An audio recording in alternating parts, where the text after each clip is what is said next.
Alright mga kapatid, meron tayong mahalagang pag-uusapan ngayong araw na to. Kung naaalala ninyo mga tol, inaprubahan na tayo ng Amerika na pwede tayong makabili sa kanila ng mga F-16 fighter jets. Yan ay aprobado na ng Amerika mga tol, pero sad to say, bad news mga tol, yan ay sinuspindi muna ng Pilipinas. Sa anong kadahilanan mga tol? Usap-usapan dahil daw sa problema natin sa budget. Yun ang problema natin, budget. Tulad nga nung sinasabi natin mga tol, di ba? Kaya tayo hindi nagmamadali na pumasok sa mga kaguluhan at nakikipaglaban tayo sa pamamagitan ng pakikipag-usap para igiit natin yung ating karapatan sa ipinaglalaban nating teritoryo.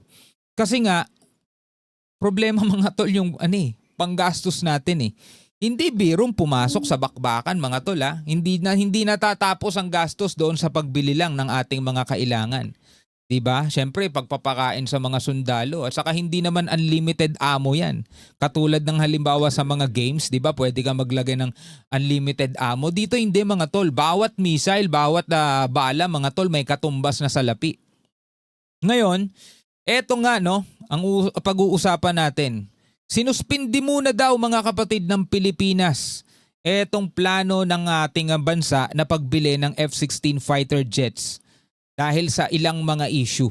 Alamin natin mga kapatid mula rito sa video ni John Reps. Bago natin to simulan, huwag mong kalimutan mag-subscribe. Click mo na rin ang notification bell para ma-notify ka whenever na may mga bago tayong reaction video tulad nito. At syempre huwag mo rin kalimutan mag-subscribe kay John Reps. Nakalagay po ang link sa ibaba. At kung ikaw ay isang Pilipino mga tol at nararamdaman mo mga tol yung ating hinaharap ngayon ng mga suliranin, baka tataglan tayong lahat, no? Makakaalpas din tayo dyan. Alright, wag na natin patagalin pa. Panoorin na natin to mga tol. Matatanda ang inaprubahan na ng Amerika ang pagbebenta ng 20 F-16 fighter jets sa Pilipinas upang mapalakas ang puwersang panghimpapawid nito na napakahalaga para sa depensa at opensiba ng bansa. Yan kung titignan mo inaprubahan na tayo ng US . Hindi lahat ng bansa na gustong bumili nitong F-16 na to ay pinapayagan ng Amerika, yung iba hindi pwedeng bumili. Pero tayo inaprubahan, nabebentahan nila tayo 20 F-16 fighter jets. Napakalaking tulong sana niyan mga tol para sa ating bansa, lalong-lalo na sa pagtatanggol sa ating teritoryo. Hindi lang sa teritoryo mga tol, pati yung mga banta rin ng mga, alam nyo na, rito sa loob ng ating bansa mga tol. Diba meron din dyan mga kalaban ng pamahalaan. Malaking tulong sana yung mga ganito. No? Kaso nga lang, yun nga sabi rito sa title, sinuspindi muna ng Pilipinas. No? Hindi naman sinabing hindi na tayo kukuha. Suspended lang, Suspended lang. Ngunit inihayag ng ambasador na sinuspindi na ng Pilipinas ang pagbili ng mga fighter jets na ito. Ano na naman kaya ang dahilan? Alamin ang buong detalye mamaya. At China, inanunsyong aprobado na ng kanilang State Council ang planong pagtayo ng isang nature reserve sa pinagtatalo ng isla sa Bajo de Masinloc na malapit lang sa Zambales. Ito pa. Kaya't para malaman ang buong detalye ay tumutok at makinig na mabuti. Ito pa, nag-declare ang China. Alam ko napanood nyo na yung balitang yun at saka binigyan na natin to ng reaction video. Nag-declare ang China na magtatayo sila ng reserve, mga tol, nature reserve dito sa may Bajo de Masinloc o Scarborough Shoal. So nagpo-protesta dyan ng Pilipinas. Tayo naghain ng diplomatic protest dahil yan ay nasa loob ng ating exclusive economic zone. Pero ayon nga rin mga tol sa balita, yan ay hindi tinatanggap ng China. At tigilan na daw natin mga kapatid yung mga groundless accusation natin, mga walang basehang mga pag-aakusa sa kanila. No, dahil yung lugar na yan daw ay nasasakop nila mga tol. Ang tanong, ano kaya ang susunod na mangyayari kapag nakita na ng ating bansa o nakita na ng mga kinauukulan na nagsisimula na sila gawin kung ano yung pinaplano nila? Paano natin pipigilin yun mga tol? Diba? Tuloy natin to.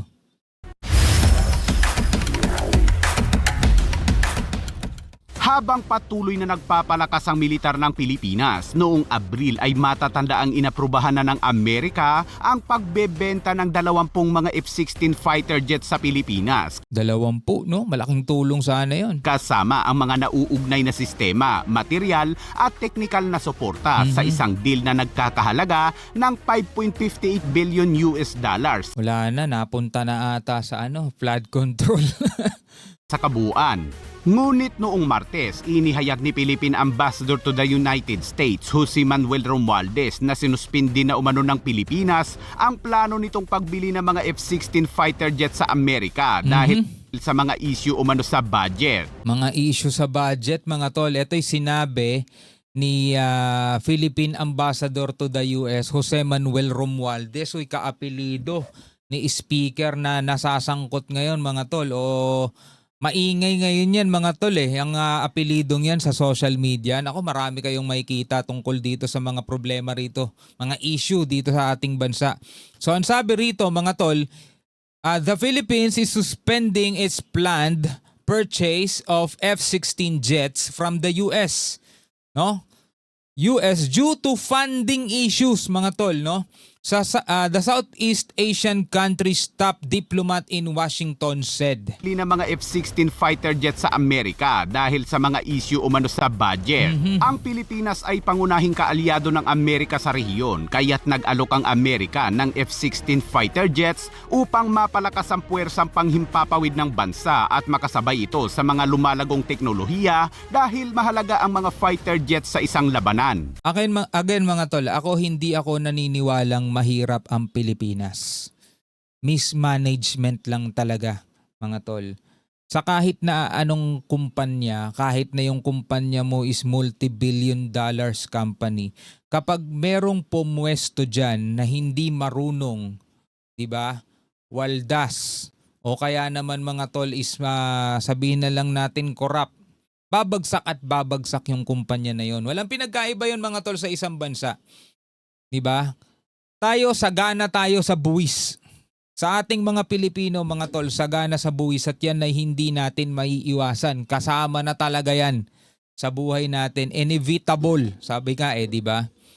Pero, mga tol, imbis na magamit yan para sa atin mismong mga Pilipino, para sa edukasyon, para sa ating kalusugan, at para sa mga pagpapaunlad, mga infrastructure, lalong-lalo na, mga tol, dito sa mga ganitong klaseng sa kagamitan, wala Nagiging kayamanan lang ng iilang tao instead na kayamanan ng buong bansa. Nagiging kayamanan lang ng iilang tao. Yun ang nakakalungkot. O tignan nyo ngayon, meron na sana tayong plano na bumili ng mga F-16 fighter jets natin. Inaprubahan na tayo ng Amerika. Ang problema sa budget. Walang pera. Sinabi ni Romualdez na ang Department of National Defense ay tumutuon umano ngayon sa iba pang mga prioridad kaysa sa pagbili ng naturang malalaking sandata. Kaya ganun, kasi nga, walang pera di unahin na lang muna natin kung ano yung nandiyan na, yun na lang muna i-priority natin. Alangan ng iyakan ng mga sundalo to. Diba? Alangan ng iyakan niya ng National Defense, maaalis yung attention nila sa iba pang mga bagay na kung ano yung mga nandyan na, doon na lang talaga sila magpo-focus. Wala na sila magagawa dyan kasi hindi naman sila nangangasiwa ng budget ng Pilipinas Diba? Sila yung nagre-request lang. Kung maaprubahan, di good. Kung hindi, anong gagawin ng mga sundalo natin? Ngayong dumating na ang bagong parkong pandigma ng Philippine Navy na BRP Diego Silang ay inanunsyo naman ng Armed Forces of the Philippines na nais naman ito ng mga drone dahil epektibo umano ito nang gamitin ito ng Ukraine at Russia. Mahalaga ang mga fighter jets sa labanan lalo pat nahaharap ang Pilipinas sa mga banta mula sa China. Ang Pilipinas ay mayroong 11 ngayon, ngunit mga light fighter jets lamang ito. Pero mo meron lang tayo 11. 11. Diba? Isa lang ang masira dyan, 10 na lang. Dalawa masira, 9 na lang. Paano pagdating sa aktual na labanan? Yung 11 yon biglang tatapatan ng 100 o kaya ng kalahati na lang ng 100, 50. O diba? 1 versus 2 ang labanan.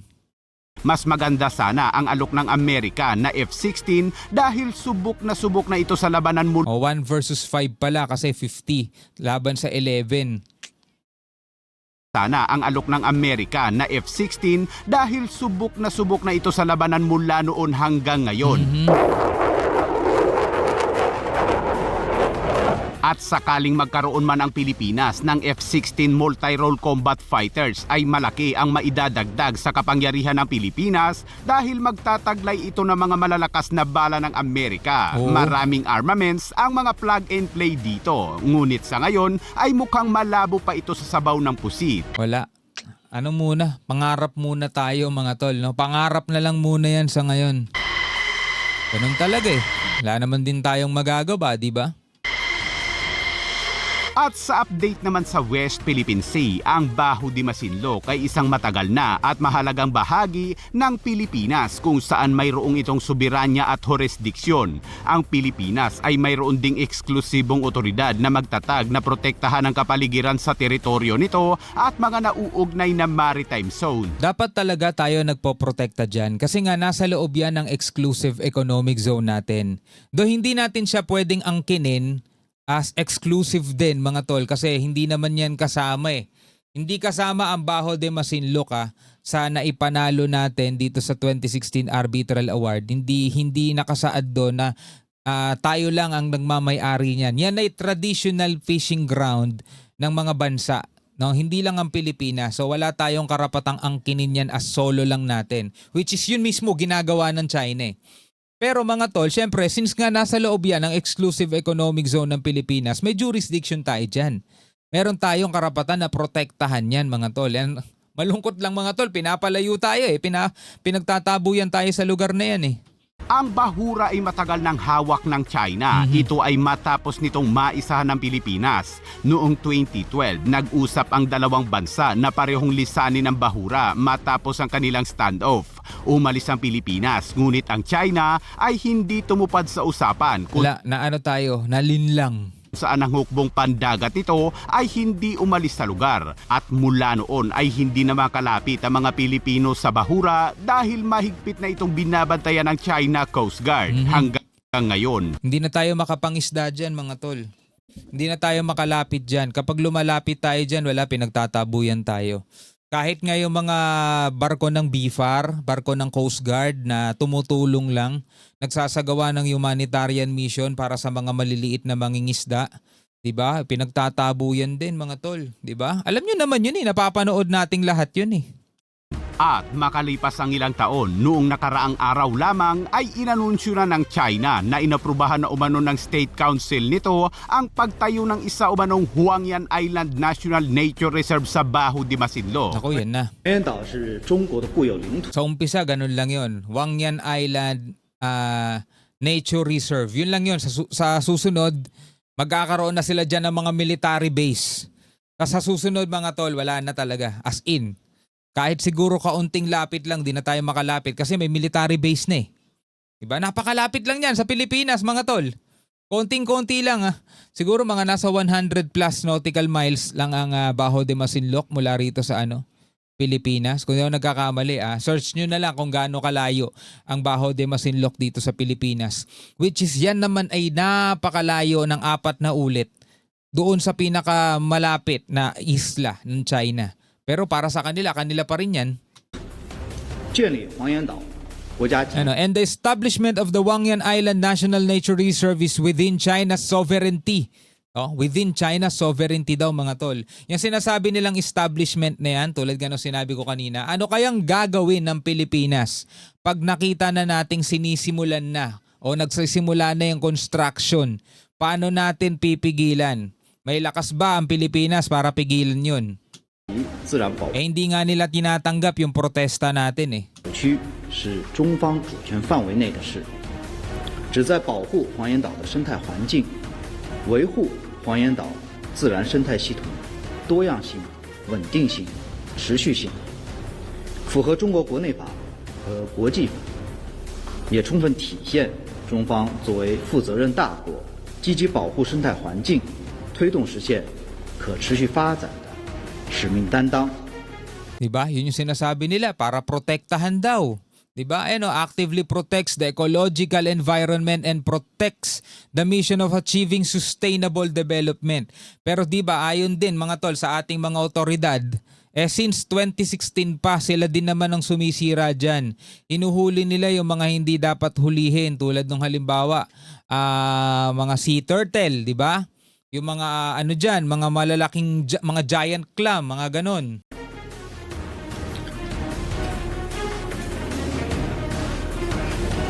菲律宾的领土范围 The territory of the Philippines has long been defined by a series of international treaties. 早已由一系列国际条约确定，黄岩岛 And Wangyan Island has never been among them.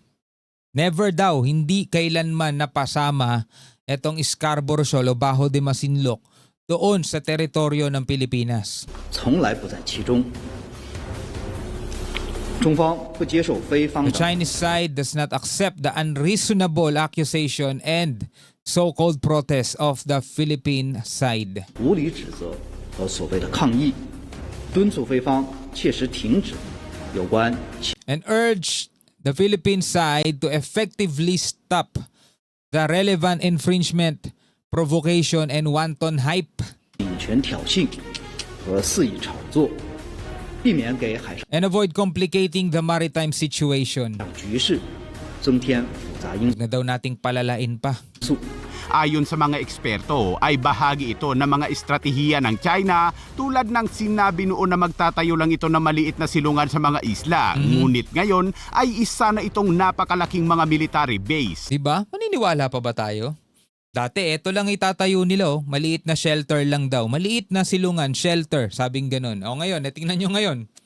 Military base na. Kapag ito mga tol, yung sinasabi nilang nature reserve dyan sa Bajo de Masinloc. Diba? Later on mga tol, ganyan na yan, oh. Military base na rin yun.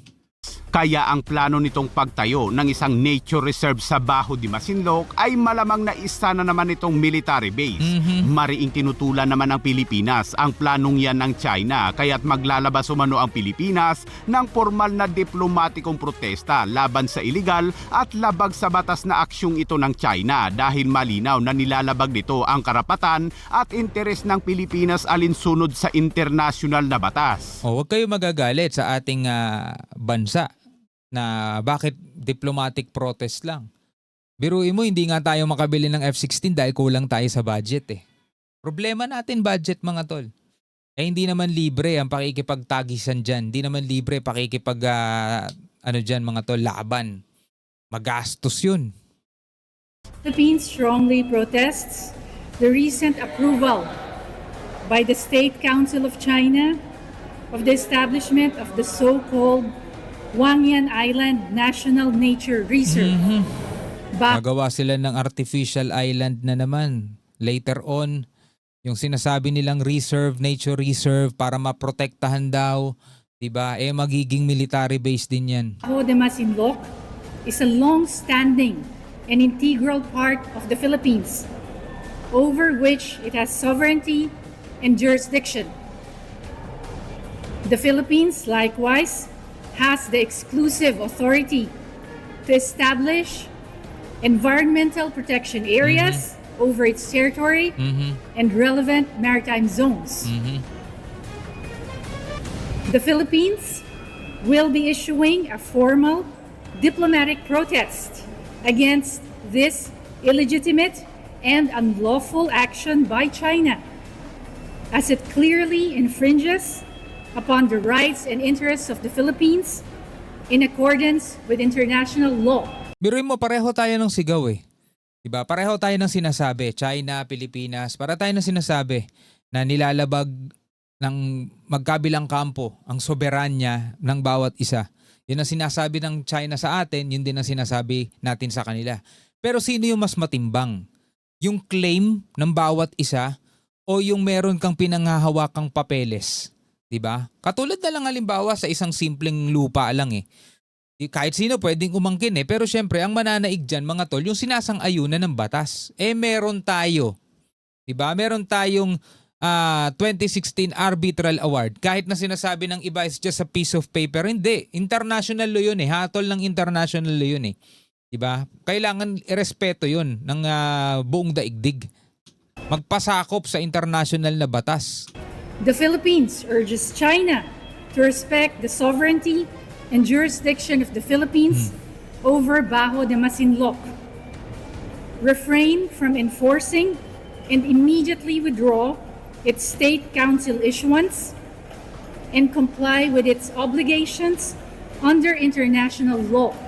So yun ang ating pinoprotesta. Tigilan nila, withdraw, ibig sabihin bawiin nila yung kanilang mga pinaplano na pagtatayo ng isang facility dyan. Particularly the 1982 UN Convention on the Law of the Sea, the final and binding 2016 South China Sea Arbitral Award, and the 2002 Declaration on the Conduct of Parties in the South China Sea.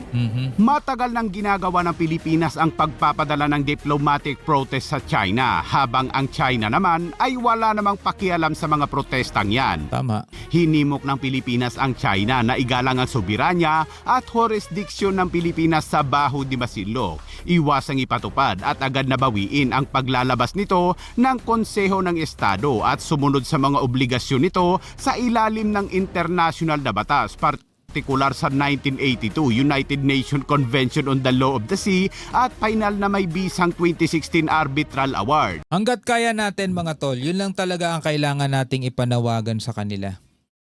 Tulad nga nung sinabi natin mga kapatid, sa madalas nating pagbibigay ng reaction video rito, 'di ba? Hindi pa natin kasi kaya talaga makipagtagisan o tunggalian sa kanila sa pamamagitan ng puwersa. Mga tol, do hindi tayo dapat pasindak doon sa sinasabi nila, pero kailangan nating gamitan ng utak yan. Iba yung laro kasi nila eh. So kailangan yun yung matutunan din ng Pilipinas o yun yung mismong laruin ng Pilipinas. Anyway, bilang mga Pilipino, ano ang inyong masasabi dyan? Comment na lamang kayo sa ibaba. Hanggang sa muli, ako nga pala si Shobal D. Peace out.